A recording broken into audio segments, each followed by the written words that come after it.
Have you ever met an HOA president who was so powerful that he turned the neighborhood into his own personal fiefdom?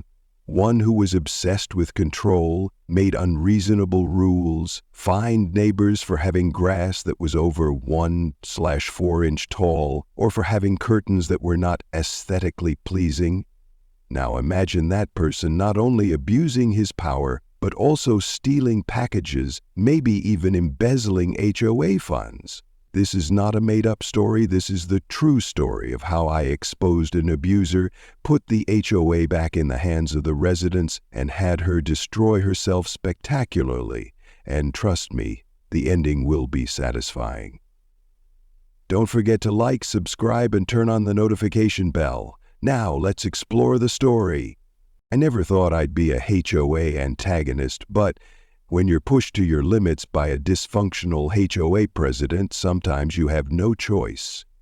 My name is Jason. I'm a software developer, and 8 months ago I moved to Maplewood Heights, a neighborhood that seemed perfect. Manicured lawns, uniformly styled homes, a quiet atmosphere that suited my remote work. But there was one thing I didn't count on.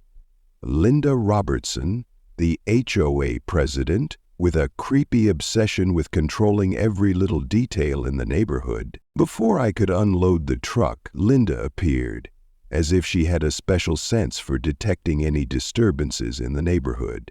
She strode across the street, a thick clipboard in her hand, wearing perfectly pleated khakis and a blue blazer, accented by a large HOA president pin.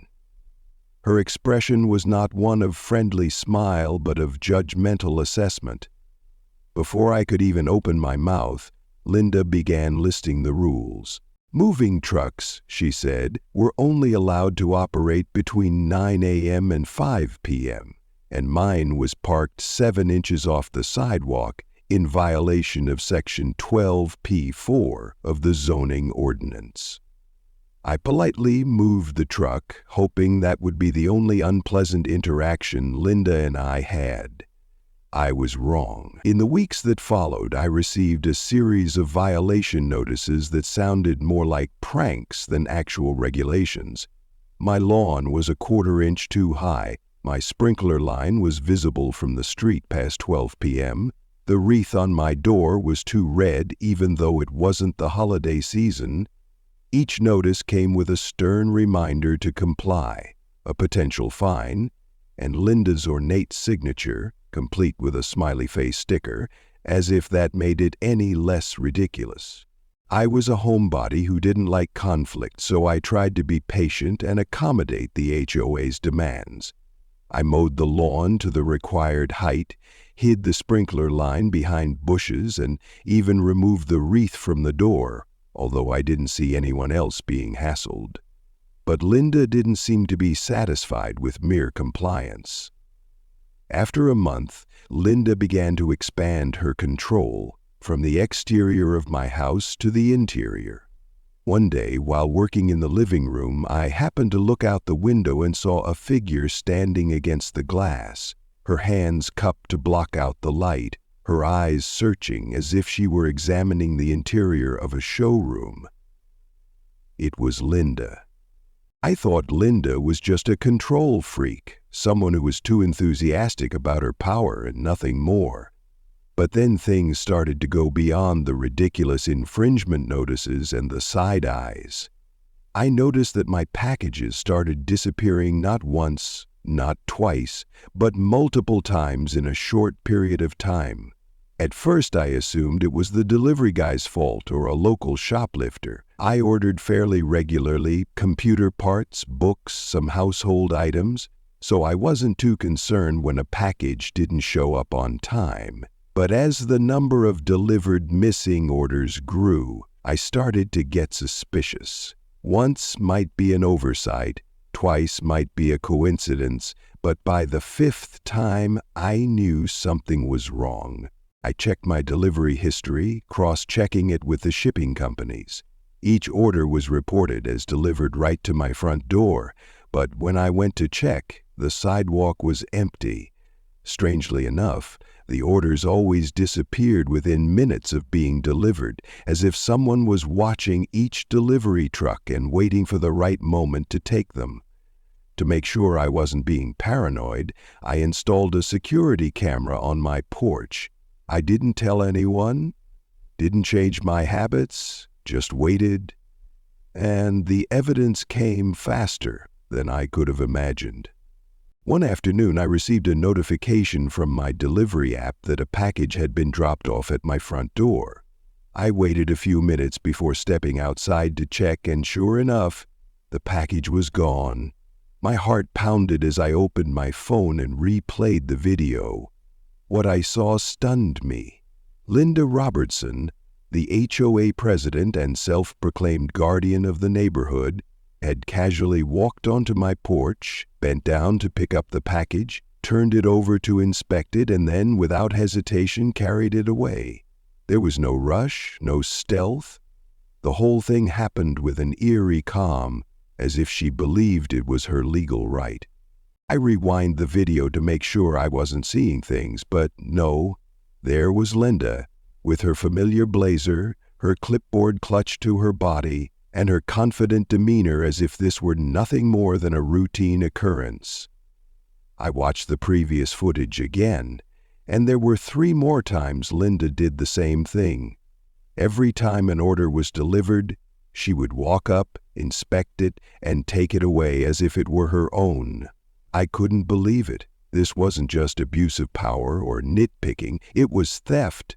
And Linda made no secret of it.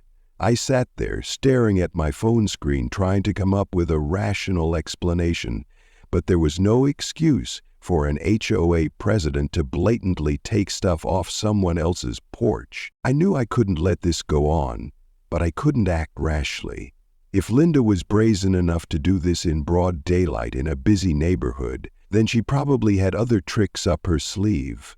I needed to find out why she did it, and more importantly, I needed a plan. I had incontrovertible evidence that Linda was stealing packages from my doorstep, but the bigger question remained: why?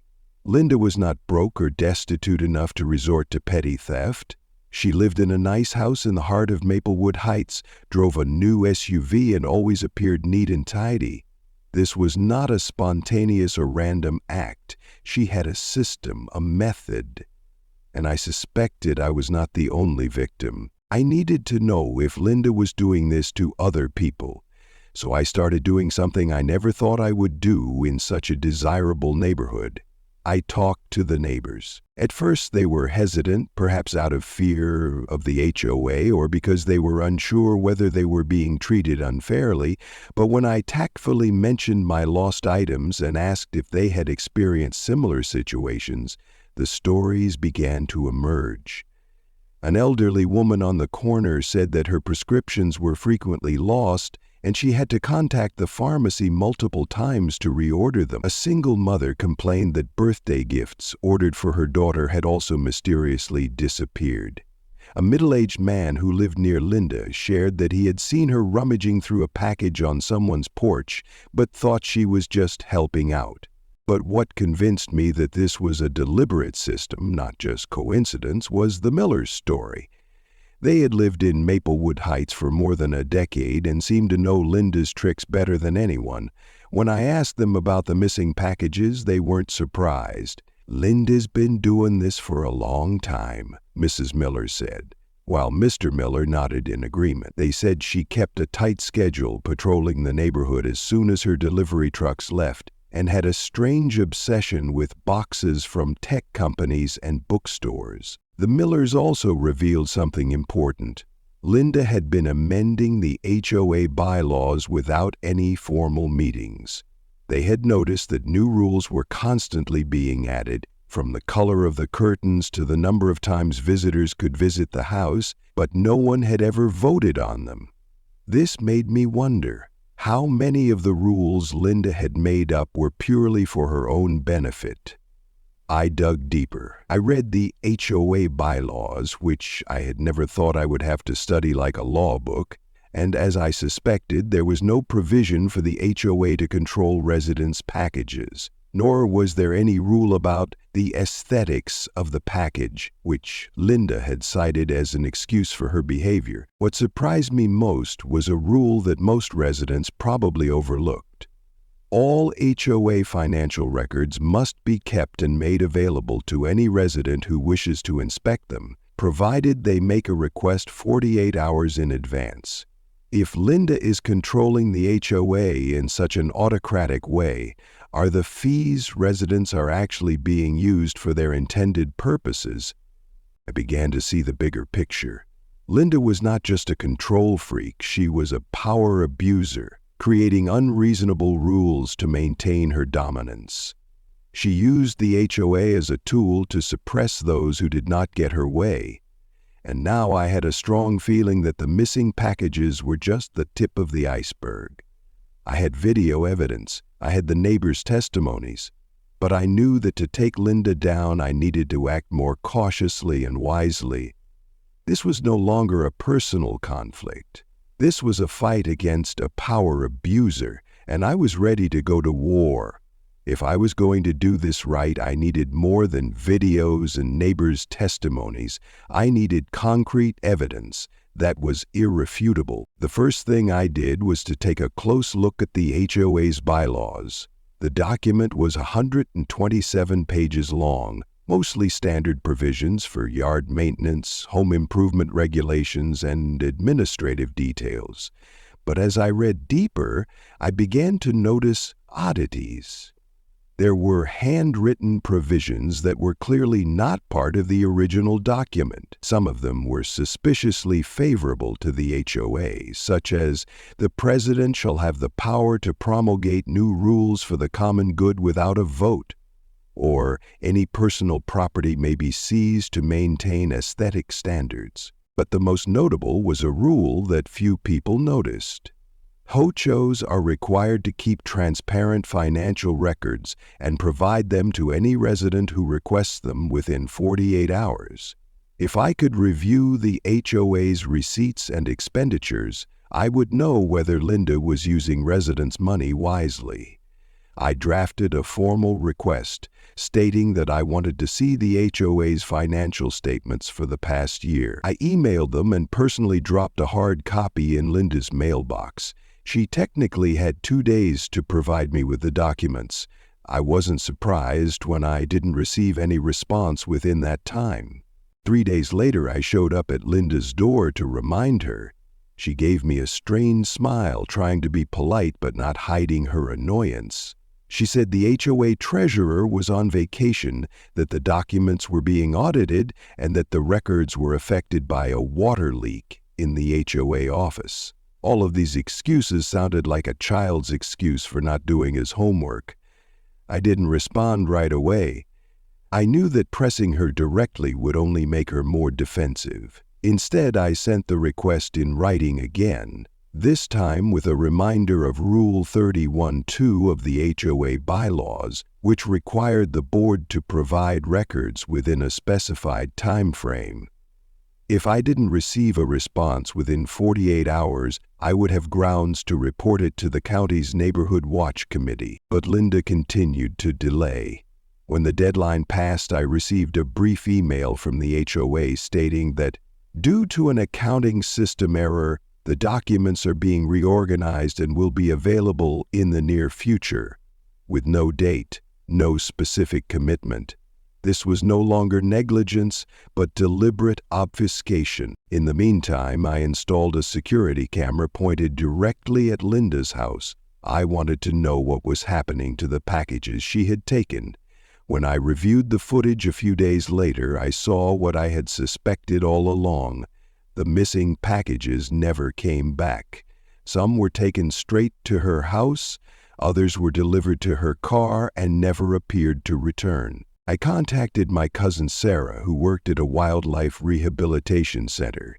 I knew that they often treated injured skunks before releasing them back into the wild, and I needed something that no one could stand: skunk essence. It wasn't something you could buy in the store, and the smell was unlike anything you'd ever smelled before. Sarah warned me that just a small amount would stink up the house for days. I didn't bother. I had my own plans. I prepared a fake package that looked like a real package from a high-end electronics company. I placed a small box inside containing a cotton pad lightly soaked in skunk essence, designed so that only when someone opened the lid would the solution be released. I also printed a note to put inside the box which read, "This package has been reported stolen. Opening it is tantamount to admitting theft." Security camera footage captured the entire process. Finally, I attached a shipping label from a major tech company, ensuring that Linda wouldn't be able to resist the temptation. I knew her habits all too well. She specifically targeted packages that looked valuable. This would be the perfect trap. The next morning, I placed the package right outside my front door, in the most prominent spot possible. I didn't have to wait long. Like clockwork, Linda showed up in the afternoon, just after the delivery trucks had passed. I watched on the camera, my heart pounding as she glanced around, checking to see if anyone was watching, and then, as I expected, she stepped onto the porch, bent down, picked up the package, and hurried toward her house.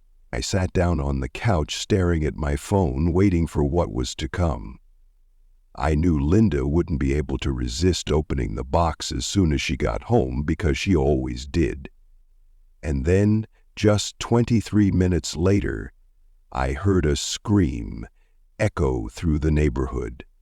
Just then, Linda's door burst open and a group of people rushed out, all in a state of shock.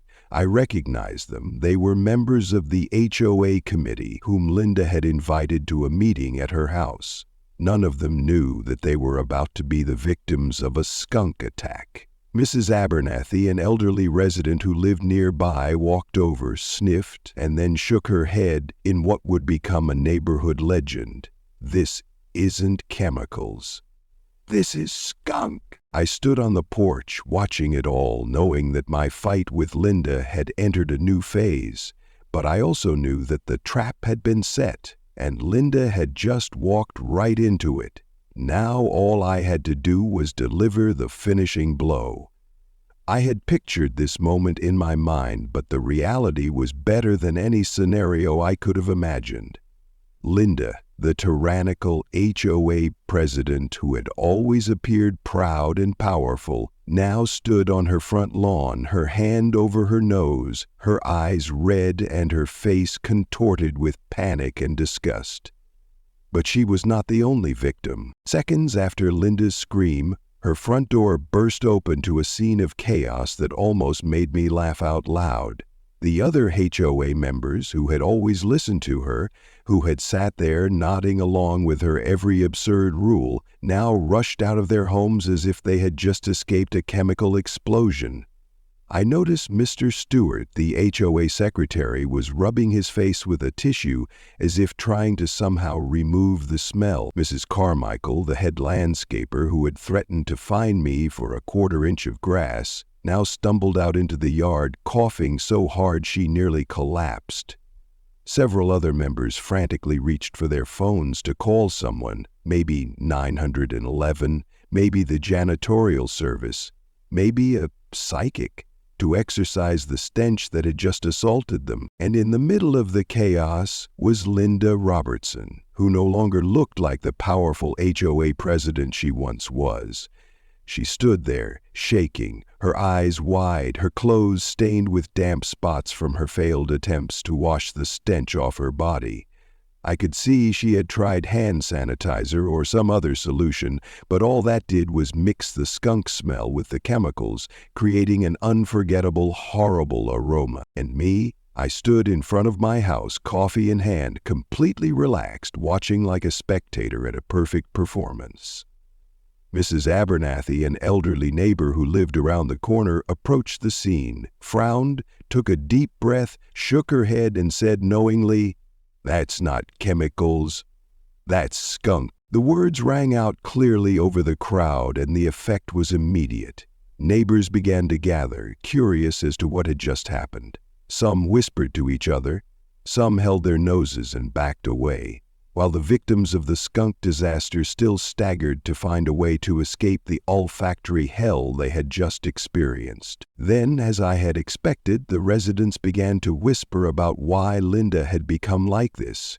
One person asked why a package Linda had taken from my house had appeared in hers. Another wondered why Linda had opened a package that didn't belong to her. And so the pieces of the puzzle began to come together before everyone's eyes. Linda, looking the worst I'd ever seen her, tried to scream to regain control, but no one paid any attention to her. The false respect the residents had for her had completely collapsed, replaced by suspicion, ridicule, and anger. Little did she know, while she was still dealing with this stinking disaster, I was already preparing the next step to end this story perfectly. But before that happened, I decided to enjoy every moment of Linda's demise. I stood on the porch, sipping my coffee, watching the chaos unfold before me. Linda, who had once had complete control over Maplewood Heights, now stood in the middle of her yard, eyes red from the stinging, clothes stained with cleaning fluid, and face contorted with despair. She pinched her nose and waved her arms, trying to dispel the nightmare of a scent that clung to her. But no matter how hard she tried, Linda could not erase the consequences of her own actions. I knew I couldn't let this opportunity pass. The residents were starting to get suspicious, whispering about how a package from my house ended up in Linda's hands. Some were piecing together the pieces, realizing she'd opened a package that didn't belong to her right before the HOA meeting. But I didn't want to leave them with suspicion. I wanted them to see the whole truth. I slowly pulled out my phone, opened the security camera app, and played back the video of Linda brazenly stealing the package from my front door. The sharp image showed her walking up the steps, looking around to make sure no one was watching, then quickly picking up the package, flipping it over and over, before clutching it to her body and walking straight toward her house. The scene was too obvious to deny. I knew I didn't need to say much. I just turned on the speakerphone, turned the volume up to maximum, and let the video speak for itself. The entire neighborhood fell silent, save for the occasional cough from the HOA members still affected by the stench. Those who didn't know the truth were glued to their phones, and their gazes grew angrier with each passing second. A voice rose from the crowd, sharper than the previous chatter. "She stole the residents' packages!" Linda jerked. For a moment she tried to regain her authority, but she had none left. Everything had collapsed. The residents began to raise their voices. One told of the missing prescription. Another mentioned her daughter's missing birthday present. They were no longer afraid of Linda. They wanted answers. But Linda had none. She took a few steps back, her face pale, her eyes panicked as she realized she could no longer control the situation like she had before. And then, as if fate were smiling on me, a police car slowly turned into the neighborhood, stopping right in front of Linda's house. I didn't wait for a miracle. I was prepared. As soon as Linda picked up the package, I filed a formal police report. This was no longer just an internal HOA issue. This was federal mail theft, a crime far more serious than an HOA fine could settle. And I had all the evidence I needed. The police officer got out of the car, nodded to me before walking toward Linda. I saw her trying to keep her composure, but sweat was beading on her forehead, her hands unconsciously clenching together. "Ms. Linda Robertson, we have received a complaint regarding mail theft. We have reviewed the video footage provided by Mr. Jason, and we have reasonable cause to believe that you have stolen multiple packages from residents in this area." Linda's mouth fell open, but she couldn't speak. The officer continued, his voice unwavering. "We also have reports from several other residents of missing items, and based on the evidence we have gathered, we will be conducting further investigation. During that time, you will be stripped of all HOA management rights, and we will be requesting financial records from the HOA to assist in the investigation." That was the last straw for Linda. Not only was she accused of theft, She was also stripped of her position as HOA president in front of everyone who had once followed her orders. I could see her trying to defend herself, but no one was listening. The residents had turned against her, and I knew that from that moment on, Linda Robertson was history in Maplewood Heights. Linda stood motionless on her front lawn, pale and bewildered as the officer continued to explain the federal mail theft charges. She was no longer the neighborhood's manipulator, no longer the one who could wave her hand and sign tickets for some silly infraction. For the first time since I'd moved to Maplewood Heights, I saw Linda completely out of control. It was satisfying. The police began to take statements from the neighbors, those who had suffered under Linda's unreasonable rules, those who had lost their goods, those who had been accused of things that weren't in the rules. And now that they no longer had to fear the power of the HOA, they were willing to speak up. Everything happened quickly. Linda was escorted to the police car, her hands cuffed behind her back, her clothes still reeking of skunk, and I could swear it was worse than before. Probably because she had tried everything to get rid of it, but to no avail. It was a perfect contrast. The person who had stood at the HOA podium, barking orders with authority, now walking away with her head bowed in shame in front of all those who had feared her. As the police car drove away, the neighborhood erupted. I didn't expect applause or celebration right away, but then there was cheering, laughter, people calling for each other to gather. Someone, probably the Millers, the longtime residents who had warned me about Linda, suggested holding an emergency community meeting that very night. But this time, there was no Linda to steer the meeting her way.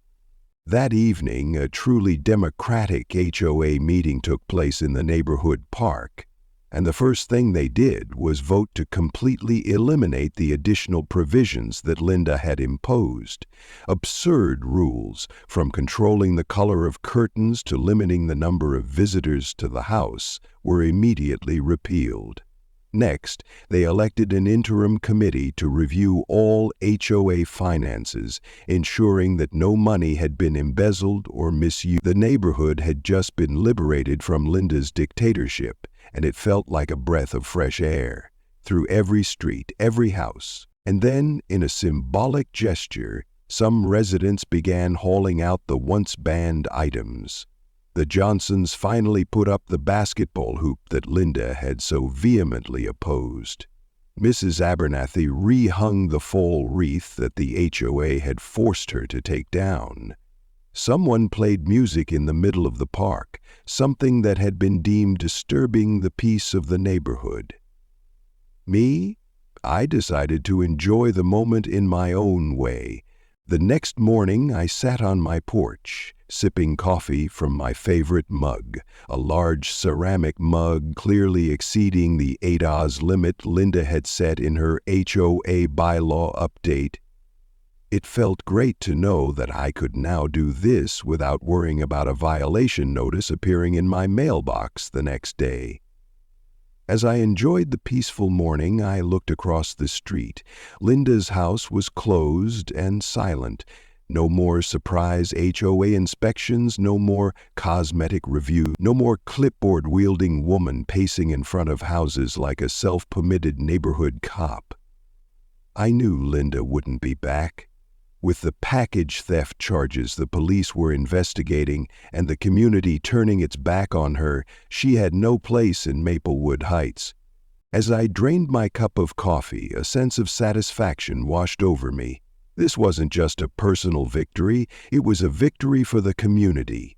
This neighborhood was finally being given back to the people who lived here, not a tyrant who used his power to manipulate everyone. I put down my cup, leaned back in my chair, and let the morning sun filter through the trees. A truly peaceful morning, a free neighborhood.